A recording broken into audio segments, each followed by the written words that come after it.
João 14, versículos 16 e 17. É parte do texto que o pastor leu também na semana passada, porque nós estamos falando a respeito do Espírito Santo. Ele fez uma breve introdução e eu estarei falando algumas coisas a respeito desse assunto também nessa noite.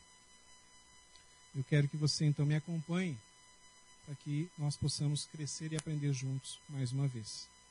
João, capítulo 14, versos 16 e 17, diz o seguinte: E eu, disse Jesus, rogarei ao Pai, e ele vos dará outro Consolador, a fim de que esteja para sempre convosco. O Espírito da verdade, que o mundo não pode receber, porque não o vê nem o conhece. Vós o conheceis, porque ele habita convosco e estará em vós. Amém? Feche seus olhos um pouquinho mais e ore ao Senhor e peça para que Ele possa te ensinar nessa noite, esclarecer algumas coisas que você precisa, que você possa sair daqui edificado e fazer uso dessa palavra para a sua vida. Pai, muito obrigado, Senhor. Estamos na Tua presença, a Tua palavra aberta, e para que ela se torne de fato verdadeira na nossa vida, nós precisamos ser, ó Pai, abençoados, enriquecidos por Ti, sermos, ó Deus, alvos do Teu Espírito Santo que nos orienta e nos direciona em tudo, Deus. Abençoa-nos nessa noite, que o nosso coração esteja aberto, que o nosso entendimento seja aberto, para entendermos, ó Deus, a Tua palavra e possamos, ó Deus, termos instrumentos, condições de aplicá-la na nossa vida no dia a dia. E assim, Senhor, sermos bem-sucedidos naquilo que nós realizamos.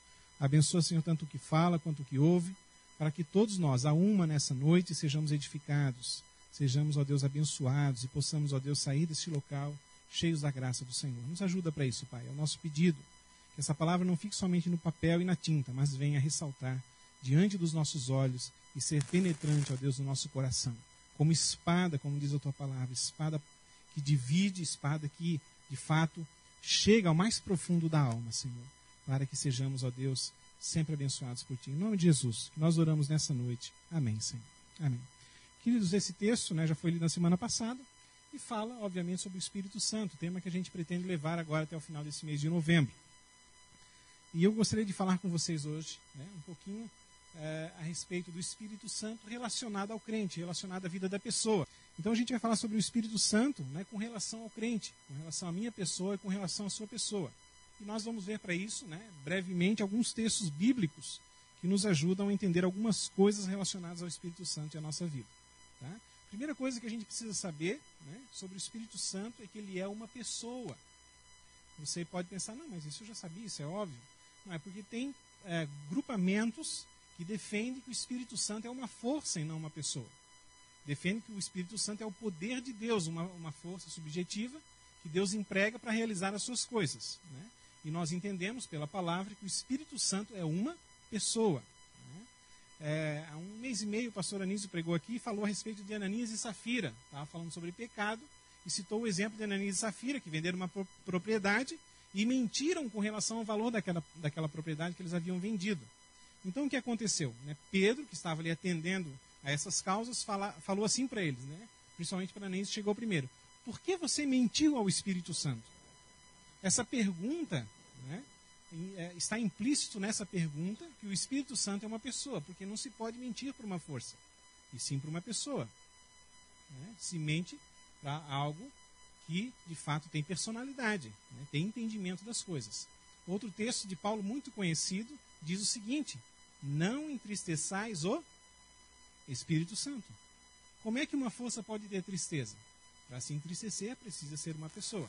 E há vários outros atributos no Novo Testamento que denotam e mostram e revelam a gente que o Espírito Santo de fato é uma pessoa. E o mais maravilhoso de tudo é que essa pessoa, o Espírito Santo de Deus, veio habitar com a gente. No versículo que a gente leu aqui, do versículo 17, bem no finalzinho, Jesus disse o seguinte: porque Ele habita convosco e estará em vós. Ele habita convosco e estará em vós. É uma coisa extraordinária e maravilhosa, amados. O Espírito Santo habitar na nossa vida e no nosso coração. Nós, seres humanos, falhos, pecadores, cheios de dificuldades, temos em nós a presença do Espírito Santo. Ele não está no lado, ele está em nós. É uma coisa difícil de explicar, que a mente humana não compreende, e nós não conseguimos entender como esse fato se dá. Até porque o Espírito Santo é a terceira pessoa da Trindade. Nesse quesito, é alguém extremamente importante, poderoso, eterno, maravilhoso, e todos os atributos que nós colocamos em Deus, né, todos os atributos referentes a Deus e a Jesus, também são do Espírito Santo. E nesse caso não importa a cor dos olhos, né, a característica do cabelo, né, se é magrelo igual o Luciano, se já é mais gordinho. Né. O interessante é que o Espírito Santo, de fato, ama a gente e veio habitar em nós. E isso é esplendoroso e maravilhoso da parte de Deus para com a gente. Como é que alguém tão poderoso, tão maravilhoso, permitiu que uma das pessoas de seu relacionamento viesse habitar conosco, sendo nós tão falhos e tão pequenos? Então saiba de uma coisa: se você recebeu ao Senhor Jesus Cristo como Salvador, como Senhor da sua vida, nesse momento, o Espírito Santo veio habitar no seu coração.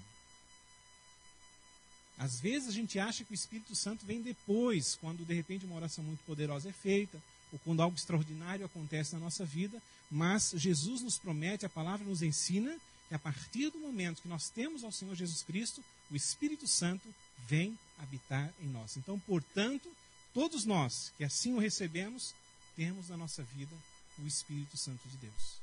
Então eu tenho e você tem o Espírito Santo de Deus. E a Bíblia nos ensina mais que uma vez o Espírito Santo está no nosso coração, na nossa vida, no nosso interior, ele jamais se retira. Ele pode sim ficar entristecido por causa dos nossos atos ou por causa de algum afastamento da nossa parte para com Deus, mas jamais sairá do nosso coração. Jamais sairá do nosso coração. Então, querido, só por isso seja feliz. Se você recebeu ao Senhor Jesus como Senhor e Salvador, porque o Espírito Santo, algo magnífico, esplendoroso e maravilhoso, parte da Trindade, habita no seu coração. Está na sua vida. E que implicações isso tem para a gente? Primeiro, para a gente poder entender um pouquinho mais. Veja mais alguns textos comigo. Não, eu vou ler aqui para você, daí já evita de você folhear tanto, embora a gente vai ver alguns, tá? Em Romanos 8:9, você não precisa abrir, eu vou ditar aqui, diz o seguinte: vós, porém, não estáis na carne, Paulo dizia aos romanos, né? Mas no Espírito.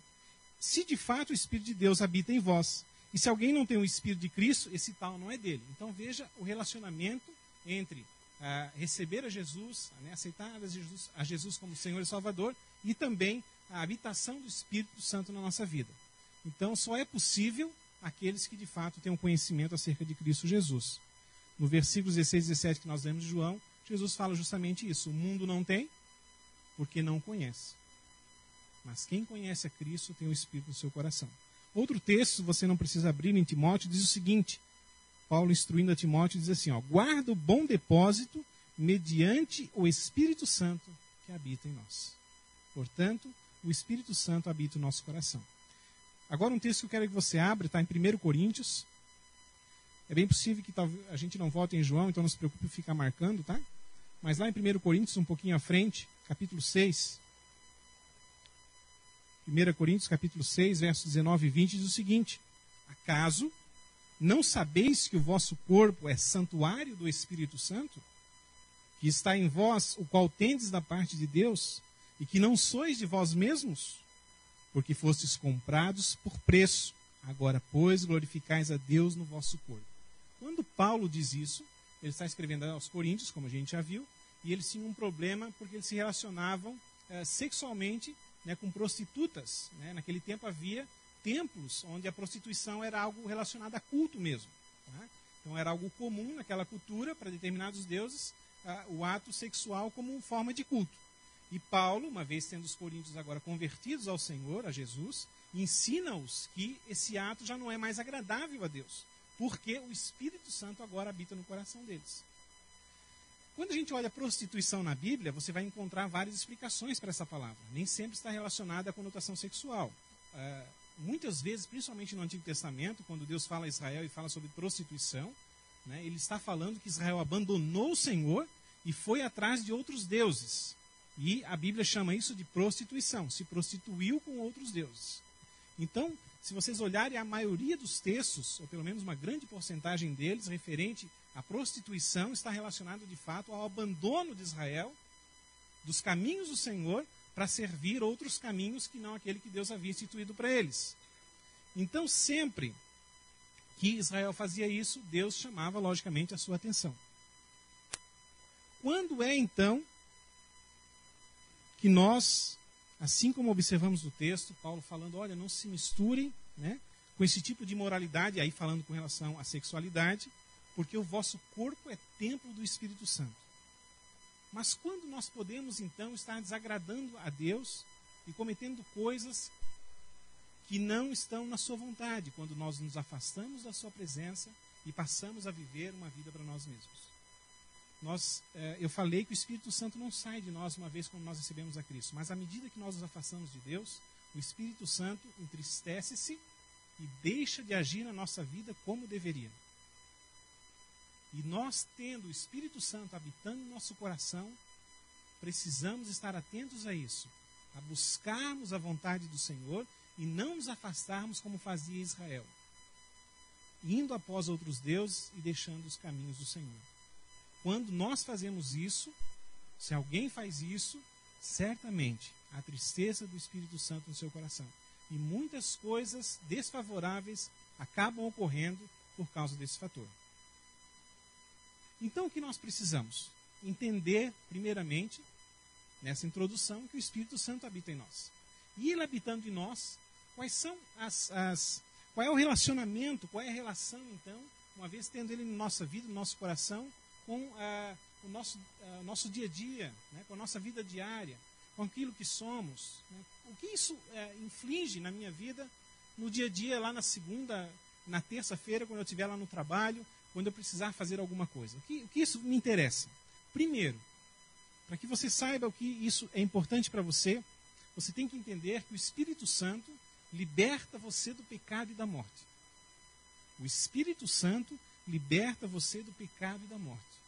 Você é livre para viver longe do pecado. Nós somos pecadores por natureza. A palavra nos ensina que nós somos pecadores, né? A nossa natureza é pecaminosa. Então nós estamos sempre constantes diante de situações que nos levam a pecar. Mas a partir do momento que o Espírito Santo habita no nosso coração, nós também temos uma natureza que vem da parte de Deus, influenciando a nossa vida, influenciando as nossas decisões, influenciando o nosso pensamento com relação às coisas. E nós precisamos aprender a fazer uso disso. Nós temos que entender que em determinadas situações, quando o pecado, né, tão de perto nos rodeia, como diz a palavra, quando o pecado está tão próximo da gente, nós entendemos que o Espírito Santo no nosso coração nos dá condições de podermos vencer o pecado. Que o pecado já não é mais aquele que nos domina. Que nós já não somos mais escravos do pecado. A Bíblia nos ensina que passamos da escravidão do pecado para sermos então servos de Cristo Jesus. Somos agora de Cristo. Então, quando nós estamos diante de situações que nos levam a nos afastarmos de Deus, nós podemos tomar decisões e dizer, isso eu não quero. Porque isso vai me afastar de Deus, da sua vontade para mim, e certamente eu terei consequências na minha vida por causa disso. O Espírito Santo habitando no nosso coração nos dá condições de vencermos esses momentos da nossa vida. Então, portanto, quando nós estivermos lá, diante da sociedade, diante do dia a dia, diante das coisas que são armadas para a gente pelas diversas circunstâncias, e nós percebemos que aquilo é uma cilada, que aquilo vai nos deixar desfavoráveis com Deus, vai entristecer o Espírito Santo que está em nosso coração, nós podemos ter uma análise e dizer, não, isso eu não quero. Porque isso vai prejudicar o meu relacionamento com Deus. Mas eu não tenho força, eu sou um pecador, e eu sou tentado e consigo fazer e tal, e não consigo deixar de fazer. Nós temos condições de dizer não ao pecado. Nós temos condições de vencer os momentos e as lutas do dia a dia. Se falhamos, falhamos sim, isso é verdade. E se falhamos, temos condições ou oportunidades de chegarmos a Jesus e pedirmos perdão. Mas a nossa vida não pode ser uma vida sempre na vivência baseada no pecado, porque nós temos o Espírito Santo e condições de dizer não para Ele. O Espírito Santo habitando em nós, primeiramente, querido, faz com que a gente tenha liberdade de ser escravo desse pecado, escravo da morte, escravo das coisas das trevas, para vivermos um momento na luz do nosso Senhor Jesus Cristo. Amém? Há outros textos aqui que diz o seguinte, nenhuma condenação há para os que estão em Cristo Jesus. Esse é um texto que você provavelmente já leu, já teve a oportunidade de ouvir. Outro texto diz o seguinte, Paulo falando aos Efésios, para que segundo a riqueza da sua glória, vos conceda que sejais fortalecidos com poder mediante o seu Espírito no homem interior. Então há a possibilidade de termos o Espírito no nosso coração e sermos constantemente fortalecidos no nosso homem interior. É necessário transformação, é necessário mudança, é necessário entender as situações, dizer não ao pecado e vivermos uma vida segundo os padrões e a vontade de Deus para a gente. Veja comigo lá outro texto, Romanos capítulo 8, um pouquinho antes de Coríntios aí, ainda sobre esse tema, Romanos 8, 29. Diz assim, porquanto aos que de antemão conheceu, também os predestinou para serem o quê? Conformes à imagem de seu Filho. Conformes à imagem de seu Filho.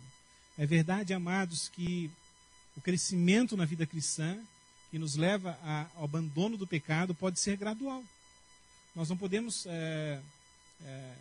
procurar respostas de pessoas que estão começando na fé em comparação àquelas que já estão há muito tempo na fé.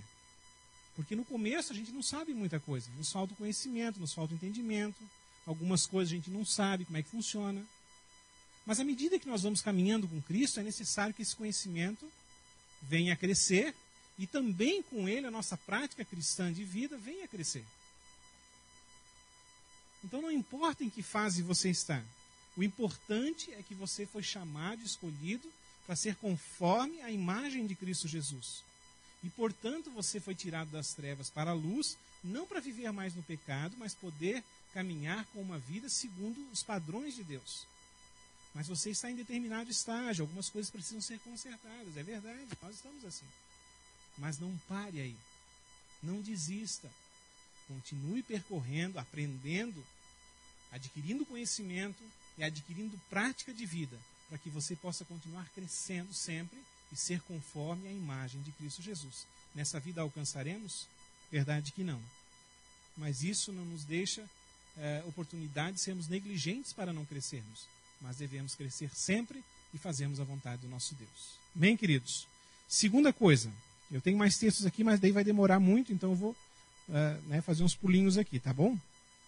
Segunda coisa que o Espírito Santo tem de relação comigo na minha vida diária, que eu preciso entender como é que funciona e poder aplicar na minha vida. A segunda coisa é que nós precisamos ser cheios do Espírito Santo. Se na primeira ele nos liberta do pecado e da morte, na segunda eu preciso ser cheio do Espírito Santo. Em Atos capítulo 2, se você quiser abrir, Atos capítulo 2, um pouquinho antes de Romanos aí, versículo número 4, nos diz alguma coisa a respeito dos apóstolos.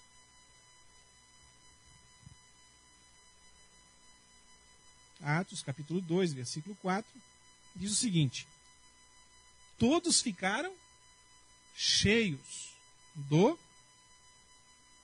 Espírito Santo. Até aí está bom. No capítulo 4, um pouquinho mais à frente aí, versículo 31, também diz algo parecido. Capítulo 4, verso 31, tendo eles orado, tremeu o lugar onde estavam reunidos, todos ficaram cheios do Espírito Santo. E apenas então mais um texto, lá em Efésios, um pouquinho mais à frente agora, depois de Coríntios, para você acompanhar comigo então esse dizer da palavra com relação a isso. Efésios, capítulo 5, e verso 18. Um texto também bastante conhecido, esse versículo. Efésios 5, 18. E não vos embriagueis com vinho, no qual há dissolução, ou contenda, ou confusão, mas enchei-vos do Espírito. Note que nesse texto não há dúvidas de que Paulo está dando uma afirmação. Enchei-vos do Espírito, é uma ordem, é um imperativo. Não é se puderem, sejam cheios do Espírito. Em determinado momento da vida, quando der, fiquem cheios do Espírito. É uma ordem, é um imperativo. Sejam, não vos embriagueis com vinho, mas enchei-vos do Espírito é uma ordem de Paulo sobre esse assunto, é um imperativo. E o que é ser cheio? É ficar impregnado, é ficar influenciado por. E nós devemos, então, sermos influenciados sempre pelo Espírito Santo. Quando vários personagens bíblicos, principalmente no Novo Testamento, passaram por algumas dificuldades, eles puderam, então, experimentar a ação do Espírito Santo na vida deles. Uma pessoa bastante conhecida, que fala o texto que ele era cheio do Espírito Santo, foi Estevão, que ao ser questionado a respeito da sua fé, que estava começando naquele momento, lá em Atos, ele traz um discurso, né, a respeito da fé que ele professava, e mesmo depois de um discurso mostrando e revelando ao Senhor Jesus como Salvador, que havia sido prometido no Antigo Testamento, ele é então apedrejado, e mesmo na sua morte, no seu martírio, ele ainda pede perdão, né, a Deus para aqueles que o estão apedrejando. Né? E por diversas situações de Estevão, o seu comportamento, né, o seu entendimento das situações que estavam à sua volta, mostraram àqueles que escreveram a respeito dele que ele era um homem cheio do Espírito Santo. E ser cheio do Espírito Santo não é algo teórico, mas prático na vivência cristã. E isso só acontece na nossa vida quando nós buscamos a Deus. Quando nós temos o desejo de nos enchermos do Espírito Santo. E é como uma bola de neve. Quanto mais a gente se dedica a esse buscar, quanto mais a gente tem um desejo no coração e parte para atitudes práticas na nossa vida para que o Espírito Santo, né, preencha de fato o nosso coração, nos encha de uma totalidade, mais isso vai ocorrendo. Mas quanto mais nós nos desviamos do Senhor e cedemos ao pecado, mais também nós vamos nos afundando no pecado. Então, assim como há para uma área, se para o pecado a gente acaba contribuindo e a cada vez ele cresce mais na nossa vida, para o Espírito Santo é a mesma coisa. Se queremos ser cheios, precisamos começar a nos enchermos dele. Não fica cheio de repente, começa a se encher. Algo só está cheio porque começou a se encher. E nós precisamos entender que precisamos buscar ao Senhor e sermos cheios do Espírito Santo, porque isso fará da nossa vida uma vida de transformação, uma vida de vitória, uma vida segundo os padrões de Deus para nós, para a nossa família e para as pessoas que estão à nossa volta. Nós precisamos ser cheios do Espírito Santo de Deus. Terceiro, o Espírito Santo equipa o crente para servir. Equipa o crente para servir. Equipa o crente para servir. Você está equipado para servir ao Senhor. O Espírito Santo não vem somente para nós obtermos aquilo que nós queremos, ou então para termos êxito em algumas áreas da vida, mas para nos habilitar a servirmos ao Senhor em diversas circunstâncias. Eu gostaria que a gente lesse aí primeiro Atos 1:8.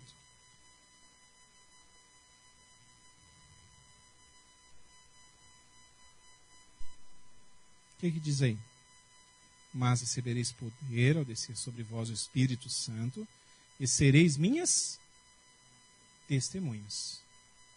Para servir ao reino, testificando, testemunhando a respeito da obra de Deus na nossa vida.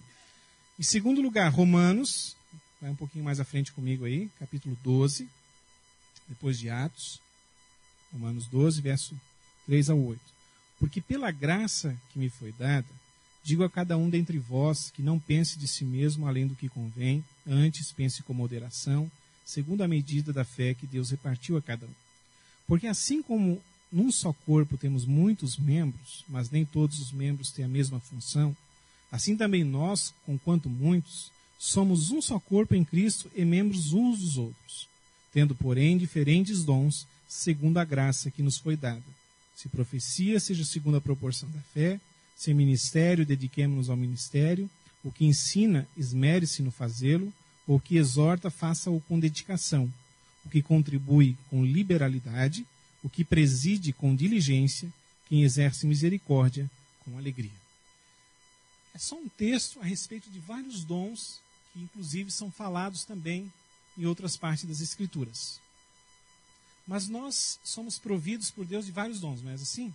Nós temos dons naturais e nós temos dons sobrenaturais. Quando a gente fala em serviço, A maioria das pessoas não compreende o que é servir. Hoje nós vivemos num mundo de consumo, onde as coisas estão para me servir. Então, sempre que eu busco algo, eu busco como é que aquilo pode me favorecer, né? Como é que aquilo pode me servir da melhor forma possível. E quando nós viemos ao reino de Deus, a palavra nos ensina constantemente que nós fomos transformados para sermos servos de Cristo, servos do seu reino, e servir principalmente ao corpo de Cristo, que de fato são as pessoas.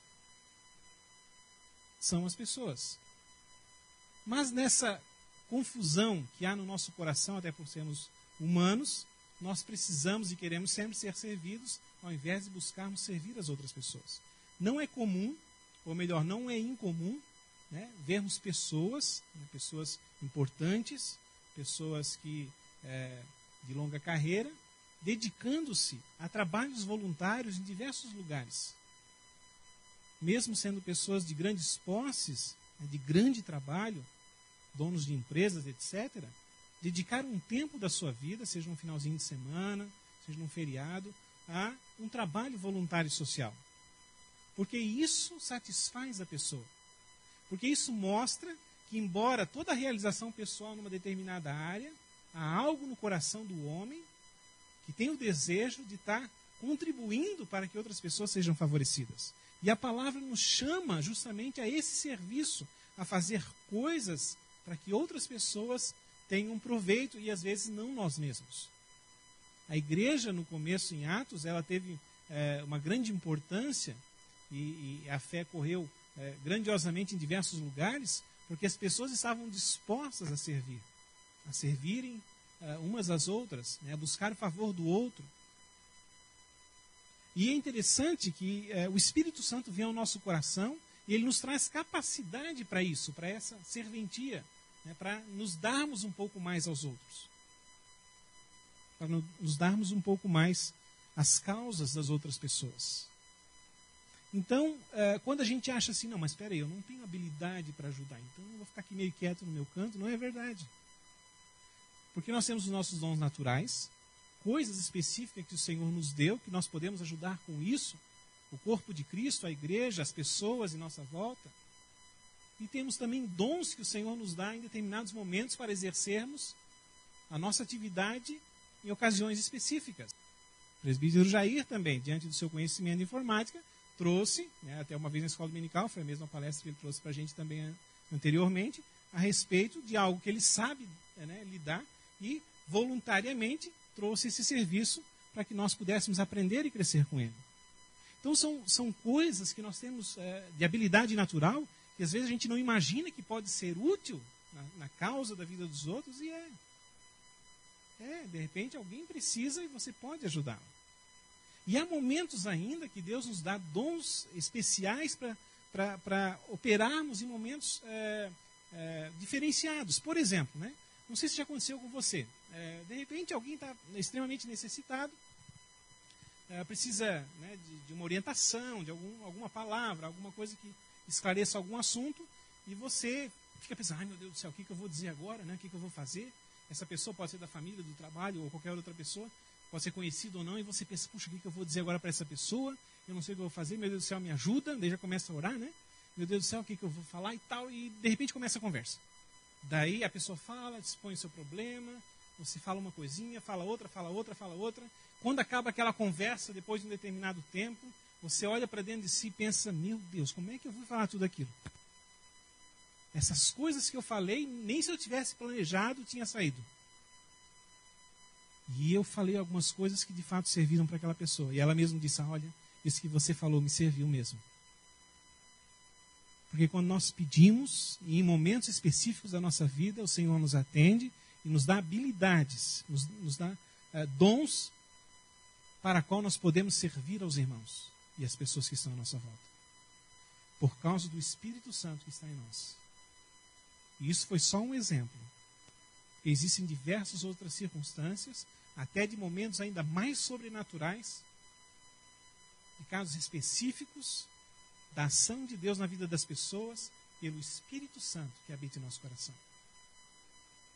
Portanto, entenda que o Espírito Santo no seu coração, na sua vida, te habilita a dizer não para o pecado, você é vencedor sobre o pecado, precisa fazer com que você seja cheio do Espírito Santo. Você precisa ser cheio para que você possa então entender que você pode auxiliar outras pessoas porque você é equipado para isso.